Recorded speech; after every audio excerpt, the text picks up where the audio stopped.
Okay, this next video is the dashboard, and most of it's pretty self-explanatory, except for this auxiliary start up here. Okay, this you have two different sets of batteries in an RV. One is to run the lights and the stuff inside the RV, and the other is to start the engine. Okay, so what this button does is let's say for some reason the engine battery didn't have enough juice to start the engine. You could hit this, and this kind of makes rather than go to the engine battery, it sets up a connection to where the coach batteries would be able to start the vehicle, which is nice because you have a generator, and if you put the generator on, then you can make sure that you get enough voltage to the coach batteries. I'm just going to call them coach batteries, the ones that operate the lights and stuff inside the RV, and then the engine battery.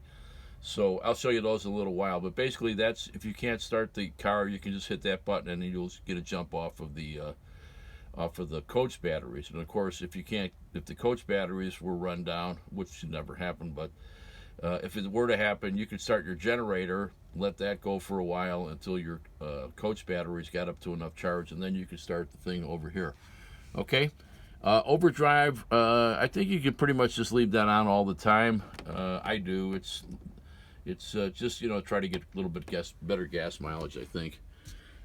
Trip mode, I'm not going to get too much into that. There's a up here, there's a manual that shows you all that stuff. Over here you got radio power, which I don't use. I don't use the radio, and the radio's broken anyways. The stereo isn't working, and I don't plan on fixing it because I have no use for it. I use my Bose. But if you were to fix it, they have these buttons here that will do that. Your heat and stuff, pretty self-explanatory. Air conditioning.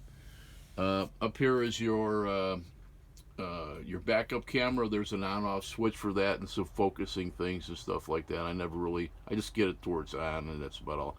You have a couple fans up here, and the switch for the fans are down here next to the radio. So it says auxiliary fan. It's got low and high on it. Fans are nice if you're driving. So I think that's about it for the front. There's manuals and stuff up here, and of course you can also go on the internet. And just real quick up here, this is where the inverter is, and the inverter, this is it up here. This is what changes your DC power or your coach batteries into 120, and so a couple of these outlets will work on with this.